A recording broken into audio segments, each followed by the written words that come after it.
जी पंडित आदेश जी, आपका स्वागत करते हैं चैनल में। और आप वार्ड 75 से पार्षद पद के लिए तैयारी किन मुद्दों को लेकर चुनाव मैदान में हैं? आप युवा है, पढ़े लिखे, एलएलबी आप कर रहे हैं, क्या कहेंगे इसमें? देखिए, मेरा जो विशेष मुद्दा ये है कि मुझे अपना वार्ड क्लीन करना है। क्लीन का मतलब इन द सेंस कि हर चीज़ से क्लीन करना है। डस्ट, कूड़ा, ये सब चीज़ें तो दुनिया साफ कराती है।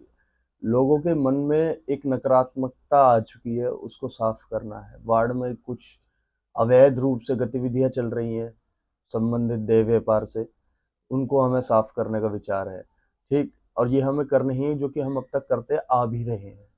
मेरा मानना ये है कि ताकत हमें जितनी मजबूती से मिलती चली जाएगी, उतनी मजबूती से हम लोगों के बीच में उनका जनप्रतिनिधित्व करते हुए आगे दिन प्रतिदिन काम को मजबूती से करते हुए और मजबूत होंगे। जैसे कि जानकारी मिली है, आप स्वास्थ्य और शिक्षा पे भी काम करते हैं, स्वास्थ्य पे भी काम करते हैं, और समाज में जो कुरीतियां हैं उस पर भी जोर जोर से विरोध करते हैं। इसके लिए आपने अभियान भी छेड़े हैं, कई बार आपने बंद भी कराया है इस चीज़ों को। तो आपको इस विषय में डर नहीं लगता इन बदमाश लोगों देखिए, मारने वाला वो और बचाने वाला वो का मतलब प्रभु। तो इंसानों से डरने की क्या बात है? सही को सही कहने में क्या गुनाह है? गलत को गलत कहने में क्या गुनाह है? जब मेरे भाग्य में जिस दिन मौत लिखी होगी तो वो मौत आएगी। और अगर इनसे लड़ते हुए भिड़ते हुए मुझे अगर कुछ हो भी जाता है तो मैं शहीद कहलाऊंगा, हत्यारा नहीं कहलाऊंगा। मैंने किसी का मर्डर नहीं करा। मैं अगर मुझे कोई हत्यारा कह सकता है, इस चीज के लिए कह सकता है कि मैंने अवैध रूप से चलाने वाले ऐसे व्यापारियों को, ऐसे अवैध व्यापारियों को हत्या की है, इनके व्यापार की। व्यापारियों की नहीं की, मैंने हत्या इनके व्यापार की करी है। चाहे कोई देह संबंधित व्यापार हो, चाहे कोई शराब संबंधित व्यापार हो, चाहे कोई मीट संबंधित व्यापार हो, अगर कोई अवैध रूप से ये कार्य कर रहा है तो उससे अपना वार्ड प्रभावित होता है। अपने वार्ड में लगभग लगभग कुछ नहीं, मैं आपको बताता हूँ, तकरीबन 30 से 35% युवा है वर्तमान परिस्थिति में। और ये 35% युवा अगर उनकी तरफ आकर्षित होगा जो इस तरीके के अवैध रूप का जो ये चला रही है व्यापार, तो वो आगे जाके क्या करेगा? वो उन चीजों पे ध्यान नहीं देगा कि मुझे समाज में क्या करना है, मुझे वो उन चीजों पे ध्यान नहीं देगा कि मुझे आगे भविष्य में क्या करना है। वो ये सोचेगा यार पैसा तो आ ही रहा है, मैं इनसे ही क्यों ना कमा लूं, ये भी तो मेरा कोई जीरो इन्वेस्टमेंट है। तो उन चीजों को खत्म करना है जिससे मेरा युवा सुरक्षित रहे, मेरे घर के बच्चे सुरक्षित रहे, मेरे भाई सुरक्षित रहे। को। अच्छा, कितने लोग आपके मुहिम में जुड़े हैं? कम से कम मेरे निगम वार्ड से इस मुहिम में 1000 से 1200 व्यक्ति मेरे साथ कंधे से कंधा मिला करके तत्पर तैयार रहते हैं, खड़े रहते हैं। और इसी अभियान के चलते मैं केवल ये नहीं कहता आपसे कि मैं अपने वार्ड तक सीमित हूँ। मेरा काम है क्षेत्र से गंदगी को साफ करना। तो जहाँ भी मुझे जैसी भी सूचना मिलती है तो मैं उस जहाँ वहाँ जा करके उस एरिया को, उस क्षेत्र को साफ करता जो पुरजोर विरोध है आपका सामाजिक कुरीतियों पे, हूँ। जी। और आपका जो संगठन है युवाओं का, जी। और आप फाइनेंस सेक्टर में भी जुड़े हैं, जी। आप कार्य करते हैं, जी। और क्या संदेश देना चाहेंगे युवाओं को?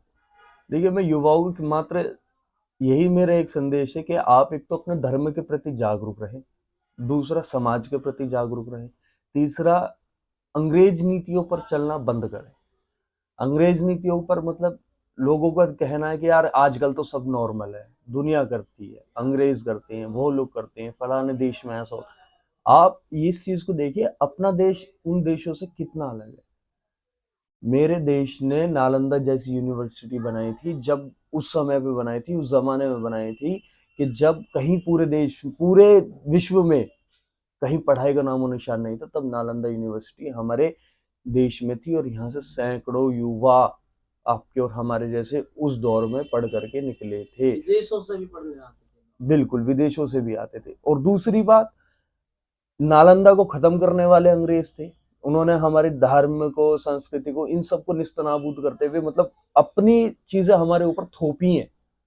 और पता नहीं क्यों उन लोगों को लोग फॉलो करते हैं, मेरे तो कभी जहन में उतरा ही नहीं। मैं तो फॉलो करना चाहूंगा तो मैं भगत सिंह जी को करूंगा ना, मैं चंद्रशेखर जी को करूंगा ना, मैं मंगल पांडे जी को करूंगा ना, जिन्होंने देश के प्रति अपने प्राणों की आहुति दी है, शहीद हुए हैं। मैं अपने धर्म के प्रति जागरूक हूँ, मैं विवेकानंद जी को फॉलो करूंगा ना। और युवाओं के तो सर आज की तारीख में सबसे ज्यादा जो प्रिय है और हमारे मेरे अपने खुद के व्यक्तिगत रूप से बता रहा हूँ, मार्गदर्शक के रूप में जो बैठे हैं, तो आदरणीय श्री स्वामी विवेकानंद जी हैं। उनसे जो कुछ सीखने को मिलता है, उनके चरित्र से, उनके वक्तव्य से, उनके आदर्शों से, उनकी किताबों से, वो कहीं हमें सीखने को नहीं मिल सकता। और दूसरी बात, एक और चीज इसमें आती है कि युवाओं के लिए मैं खासकर बोलता हूँ कि आजकल नशीले पदार्थों का सेवन जो चल रहा है, हुक्के, सबसे जो फ्लेवर्ड हुक्के चल रहे हैं, 15 साल का बच्चा पी रहा है, 14 साल का बच्चा पी रहा है, उसको ये पता ही नहीं है कि हुक्के का मतलब क्या है, तुम हुक्का कौन सा पी रहे हो, उस हुक्के से तुम्हें धुआं कितना ले रहे हो अंदर, उससे क्या तुम्हें नुकसान हो रहा है।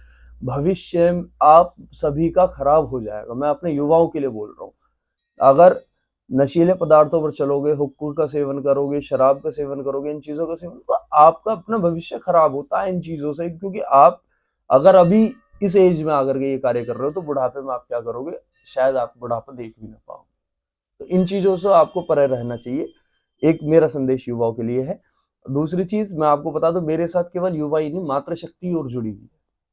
वरिष्ठ अपने जो बड़े बुजुर्ग होते हैं, मेरे पिता तुल्य जो लोग हैं क्षेत्र के, वो मेरे साथ जुड़े हुए हैं। एक मैं आने वाले समय में एक मुहिम और चलाने वाला हूँ, चाहे वो पता नहीं सरकार मेरा फेवर इसमें कर पाए ना कर पाए, लेकिन मैं हो सकता है सरकार के विरुद्ध भी जाना पड़े। ठीक, मेरी मुहिम रहेगी देश के युवाओं से संबंधित, युवा और कल्चर, सबसे बड़ी बात संस्कृति। संस्कृति। आने वाले समय में एक हम लोग इवेंट भी करने वाले हैं, 7 दिन का सांस्कृतिक महोत्सव। उसमें देश की, विदेश के विभिन्न जगह से एक से बड़े एक प्रसिद्ध चेहरे हमारे देश में आएंगे। हमारे देश की जो संस्कृति है, सभ्यता, हम उसे दर्शाने का काम करेंगे विगत 7 दिनों में। मेरे हिसाब से 7 दिन थोड़े हैं, लेकिन जितना हम कोशिश कर पाएंगे, जितना अच्छे से हम उसको दर्शा सके, उतना अच्छे से दर्शाएंगे। ये जो महोत्सव रहेगा, विशेष तौर पे युवाओं के लिए रहेगा इसमें। अच्छा सर, ये जो पार्षद है यहाँ पे करंट के बीजेपी, जी उनका काफी लोग विरोध भी करते हैं कि उन्होंने कार्य नहीं किया क्षेत्र जी। में, और जनता की सुनवाई भी नहीं करते। इस पे क्या कहना प्रतिक्रिया? देखिए, जो भाजपा हमारे जनप्रतिनिधि हैं, निगम पार्षद, उनका नाम श्री अनिल राणा जी हैं, बड़े भाई हैं, भाजपा के कार्यकर्ता हैं। कुछ लोगों को उनका विरोध है, उसमें कुछ लोगों के द्वारा मेरे पास शिकायतें भी आई, लेकिन कार्य उन्होंने किए हैं जितना वो अपने स्तर से कर सकते थे। अब मैं अगर खुद मैं ये कहूँ कि मैं पार्षद पद की दावेदार हूँ और वो पार्षद हैं, तो और मैं उनका विरोध दर्शाऊंगा, तो ये मेरे लिए उचित नहीं होगा। मेरे बड़े भाई हैं, एक ही संगठन में दोनों कार्य कर रहे हैं, जितना कार्य उन्होंने किया है, उसी कार्य को मैं आगे बढ़ाते हुए उस कार्य को और अच्छे तरीके से, निपुणता से, पूर्ण रूप से पूर्ण करूंगा, ऐसा मैं लोगों से कह सकता हूँ। और जो लोगों ने उनके प्रति बोली है, देखिए कहीं ना कहीं हर इंसान में कमियां होती है। मैं कहूंगा कल को मेरे अंदर भी कमी होंगी, 4 लोग मेरे विरोध में भी बोलने वाले होंगे, इस चीज में कोई दो राय नहीं। अच्छा सर, प्रधानमंत्री जी मोदी जी की माता जी का देहांत हुआ, इस पे क्या शोक संदेश है?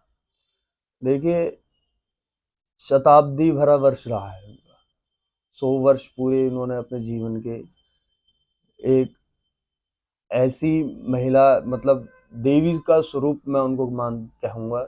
उन्होंने हमारे देश को एक देवता दिया है, जिसने हमारी डूबती नैया को बचाया है। ऐसा, ये जो लोग होते हैं ना, ये इनका स्वर्गवास नहीं होता, ये अपने मात्र देह को त्यागते हैं, समाधि लेते हैं। तो मैं इनको ये कहूँगा, इनका स्वर्गवास नहीं, ये समाधि में लीन हो गई हैं। और आशा करता हूँ पूर्ण समय में एक उचित समय आने वाला है कि दोबारा इनका पूर्ण रूप से ये समाधि से उठेंगी और दूसरे के गर्भ में अपना स्थान बनाएंगे, दोबारा देश के लिए फिर। अच्छा, उनका एक संदेश है जीवन ही, अगर देखा जाए जी।